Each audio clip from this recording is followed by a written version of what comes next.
दोस्तों गर्मियों के मौसम की सबसे भयंकर समस्या होती है दोस्तों घरों में मच्छरों का होना आम बात है। मक्खियाँ हो जाती हैं, मच्छरें हो जाती हैं। इससे छुटकारा पाने का हक हर किसी को है। बेहद ही कारगर उपाय मैं आपको बताने वाली हूँ। 5-6 मिनट में ही आपके घर से सारे मच्छर हो जाएंगे गायब और मच्छर भी तुरंत आपके घर से हो जाएंगे। छुटकारा पाने के लिए आप इसके लिए आपको कुछ भी ऐसी चीज़ का इस्तेमाल करना है जिससे कि आपके घर से तुरंत ही मच्छर मक्खियाँ गायब हो जाए। सिर्फ ऐसी चीज़ों के साथ बनाकर हम तैयार करेंगे होम रेमेडी, जिससे कि आपको इससे बेहद ज़्यादा आपको कारगर नुस्खा कभी मिलेगा नहीं। आपके घर के मच्छर और मक्खी पूरी तरह से हो जाएंगे गायब। आप कपूर का इस्तेमाल करें दोस्तों। कपूर जो होता है पूरा का पूरा, इसमें एक ऐसा सुगंध होता है, इसे इस्तेमाल करते ही आपके घर से मच्छर तुरंत ही गायब हो जाएंगे। तो आपको यह बड़े टुकड़ों में लेनी है या छोटी वाली जो कपूर की टिक्की आती है वो ले सकते हैं दोस्तों। दूसरी चीज़ आपको यहाँ पे और एक चीज़ लेनी है आपके पास, जो यहाँ पे हम इस्तेमाल करें कपूर, वो है छोटी वाली जो पूजा में कपूर इस्तेमाल करते हैं, वही करेंगे। तो आप अगर हमारे चैनल में पहली बार आए तो चैनल को सब्सक्राइब जरूर कीजिएगा। इतनी वो क्या करना है, 2 से 3 यहाँ की गोलियाँ ले लेनी है। गोलियाँ आपको अच्छी तरीके से क्रश करके पाउडर बना लेना है।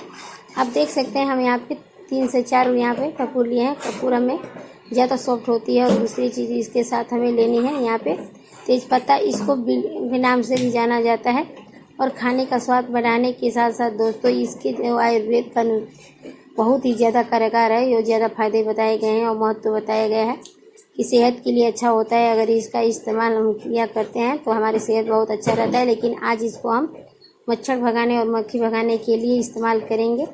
तो देखिए हम यहाँ पे 2-3 लेकर इसे हम क्रश करके छोटे छोटे टुकड़ों में आपको क्या करना है कि कर लेना है। आपको देखेंगे कि 5 मिनट में मच्छर और मक्खियों की समस्या खत्म हो जाएगी। सब्सक्राइब करने के लिए हमारे चैनल पर जो लाइकन बटन है उसे पहले दबा दीजिए दोस्तों। लेकिन अब बाद में हम क्या करेंगे दोस्तों, उनका बिल्कुल भी उल्टा होता है। इसकी स्मेल जो उनको बिल्कुल भी पसंद नहीं होती है। इसकी जो समय आते ही तुरंत घर से बाहर भागने लगते हैं। एक बात और कहेंगे दोस्तों, जो तेज़पत्ती होती है इसकी स्मेल मच्छरों को बिल्कुल भी पसंद नहीं होती है। तेज़पत्ता आप इस्तेमाल करते हैं दोस्तों, बहुत ही ज़्यादा पुराना नहीं इस्तेमाल करना है। जो नए वाले पत्ते होते हैं वही इस्तेमाल करेंगे। इसकी खुशबू खत्म हो जाती है। और उसके बाद में आपको इसका इस्तेमाल कैसे करना है और कैसे असर करेगी, तेज़पत्ते भी आपको चाहिए। अब यहाँ पे दूसरी चीज़ हमें लेनी है, यहाँ पे मिट्टी के दिए ले लेंगे। अब आपको पास नहीं है तो आप यहाँ पे प्लेट भी ले सकते हैं। यहाँ पे एक ले लीजिए।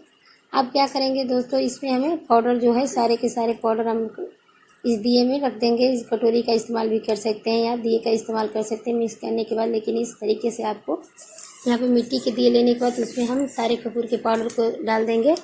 डालने के बाद हमें यहाँ पे चाहिए नीम का तेल, जो ज़रूरत पड़ेगी पूरा हमने कर लिया है। अब यहाँ पे हमें कपूर के साथ साथ दूसरी चीज़ लेनी है, नीम का तेल। नीम का तेल दोस्तों काफ़ी ज़्यादा स्ट्रॉन्ग होती है, वो फ़ायदेमंद होती है। क्योंकि दोस्तों जो नीम का तेल होता है वो चूहों को या फिर मच्छरों को मक्खियों को भगाने में बहुत ही ज़्यादा काम करती है। दूसरी चीज़ हमारे पास जो नीम का तेल है वो हम इसमें डाल देंगे बनाने वाली रेसिपी। आप चाहें तो नीम का तेल बनाकर घर में इस्तेमाल कर सकते हैं। बिल्कुल ही आसान तरीका है, बहुत ही कम दामों में बन जाता है और बेहद ही अच्छा बनकर तैयार हुआ है। आप इस तरीके से इसे इस्तेमाल कर सकते हैं। 10 से 15 मिनट में बन के रेडी हो जाता है। आप बाज़ार से भी लेकर आ सकते हैं ना। जो कि आप तेल की बोतल देख रहे हैं, आप 2 से 100 मिलीग्राम में इसमें हम डाल देंगे। इसके बाद आप क्या करेंगे दोस्तों, इसमें डालने के बाद इसे अच्छी तरीके से मिक्स कर लेना है। दोनों चीज़ों को अच्छे से मिक्स कर लेने के बाद अच्छे से कपूर और नीम का तेल अच्छे से मिक्स हो जाना चाहिए। उसके बाद हमें अगली प्रोसेस करना है दोस्तों। अब यहाँ पे हमें क्या करना है, जो हम यहाँ पे तेज़पत्ते को डाले थे इसमें हमें 1 चम्मच के करीब यहाँ पे जो कपूर और नीम का तेल हम मिक्स किए हैं उसके ऊपर हम डाल देंगे। पूरे तेज़पत्ते पर हम ज़्यादा तेल का इस्तेमाल नहीं करेंगे, क्योंकि जो ज़्यादा तेल पड़ जाएगा तो हमारा जो पत्ता है वो जलेगा नहीं। ध्यान रखना है इसमें तेल कम ही डालना है, दिक्कत आएगी। इसलिए आप 1 चम्मच तेल डालें, इतना नहीं डालना है। इसके ऊपर क्या करना है दोस्तों, अच्छे से ऊपर आपको माचिस की तीली से जला देना है। इस ऊपर इस तरीके से जलाइए जिससे कि आपके ऊपर जिसमें कपूर है उसके नीम की पत्तियाँ लगे। बिल्कुल भी आपको अच्छे से ये जलाना है, इस तरह से जला दीजिए। तो देखिए दोस्तों, अगर इस तरह से आप जलाएंगे तो आपके घर से सारे मच्छर खत्म हो जाएंगे, आप दोबारा कभी नहीं आएंगे। इस तरीके से आप बनाकर उसके बाद उसे बुझा दीजिए। तो देखिए हमारा जो तेज़पत्ता है वो बुझ चुका है। इतना धुआं छोड़ा है कि इससे जो मच्छर मक्खियाँ होती हैं वो सारे के सारे गायब हो जाएंगे। इसको बंद कमरे में आप 10-15 मिनट के लिए जला कर रख दीजिए। खिड़कियाँ बंद कर दीजिए दोस्तों, अच्छे से कमरे में ये छोड़ देंगे तो सारे मच्छर मक्खियाँ हैं जो बिल्कुल गायब हो जाएंगे। दोस्तों गांव में ये सभी पुराने जो ज़माने के लोग होते थे वो जलाया करते थे, लेकिन ध्यान रखना है ये बंद कमरे में ही जलाना है। आप उस समय उस घर में ना रहें, बंद करके आप बाहर निकल जाएं तब ये जिससे जलाएं, नहीं तो घुटन होने लगेगी। इससे क्या होता है, शाम के टाइम जैसे मच्छर बहुत ज़्यादा आते हैं घर में जला कर रख सकते हैं। इसमें जो घर के अंदर मच्छर नहीं रह सकते हैं दोस्तों, घर में घुसे हुए मच्छर तुरंत ही घर से बाहर हो जाएंगे या मुरझा कर गिर जाएंगे, क्योंकि मच्छरों के कारण बिल्कुल ही अलग सी एक बीमारियां फैलती रहती हैं। आप इसको एक बार दूसरे कमरे में बता देती हूँ कि इसको आप दूसरी तरह से भी जला सकते हैं। तो देखिए हम यहाँ पे एक प्लेट ले लेंगे, प्लेट में लेने के बाद हम यहाँ पे कॉटन ले लेंगे। कॉटन को आप अच्छी तरीके से हथेलियों पर इसे क्रश करके, यानी कि इसे लंबा जो हमें बत्ती बना लेना है। बत्ती बनाने के बाद इसे हमें दिए में डाल देंगे। दिए में डालने के बाद दोस्तों इस तरीके से इस अच्छे से भिगो देने के बाद इसे हमें क्या करना है, इसे हमें माचिस से जला देना है। प्लीज कमेंट करके ज़रूर बताइएगा कि इसके बारे में कि आपको जानकारी कितनी थी और आप कितने इससे मच्छर भागते हैं, आप कैसे मच्छर को भगाते हैं, ये भी कमेंट बॉक्स में ज़रूर बताइएगा। दोस्तों गर्मियों का मौसम है, मच्छर अक्सर आते रहते हैं। तो दिया को अब क्या करना है, इसे जला लेने के बाद सही सोच रहे हैं कि आपको क्या करना है।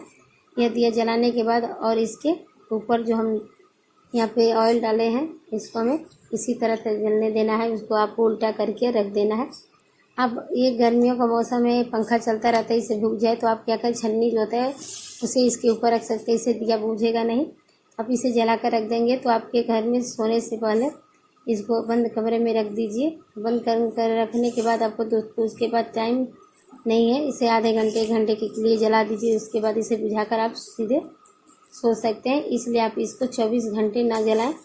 अगर आपके घर में छोटे छोटे बच्चे ना हो तो 24 घंटे भी जला सकते हैं, क्योंकि ये दिया जो है इससे खतरा भी रात को ज़्यादा बढ़ जाता है, क्योंकि कोई ना कोई चीज़ है जैसे कपड़े होते हैं, इससे भी परेशानियाँ होने की डर रहता है। आप दिन में इसको थोड़ी देर जलाकर छोड़ सकते हैं, जिससे कि आपके घर के अंदर ये सारे जो मच्छर हैं वो घर से हमेशा के लिए निकल जाएं। तो यह मैं आपको तरीका बता देने वाली जो होम रेमेडी है, बहुत ही है रामबाण तरीका। इससे बहुत ही जल्द मच्छर तुरंत ही घर से निकल जाते हैं। और जो दिया है इसका आप 24 घंटे भी जला सकते हैं, लेकिन ध्यान से जलाइए, क्योंकि क्या तो जैसे हम जलाते हैं उनकी एनर्जी होती है किसी न किसी रूप में निकलती रहती है, जिसमें हम कपूर डालें। इससे क्या होता है कि जो वातावरण हमारा होता है वो शुद्ध हो जाता है आपको। तो देखिए हम यहाँ पे तेज़पत्ती जलाने के बाद अच्छी तरीके से हमें रख देना है। तो आप कोई भी इस्तेमाल कर सकते हैं, या तेज़पत्ते की स्मेल से भी मच्छर मक्खियाँ जो होती हैं दूर भाग जाती हैं। और जो ये दिए है इसकी स्मेल जो लंप फेंकती रहती है, इसमें थोड़ा थोड़ा जो धुएँ फेंकता है, इससे भी गंध बहुत खुशबूदार आती रहती है। और चूहे होते हैं या मच्छर मक्खियाँ या छिपकलियाँ भी होती हैं, इसकी गंध उन्हें बिल्कुल भी पसंद नहीं होती। तो गाइस अगर हमारी ये रेमेडी थोड़ा सा भी पसंद आया हो तो लाइक शेयर जरूर कीजिएगा। फिर मिलेंगे एक नई रेमेडी के साथ, तब तक के लिए हर हर महादेव।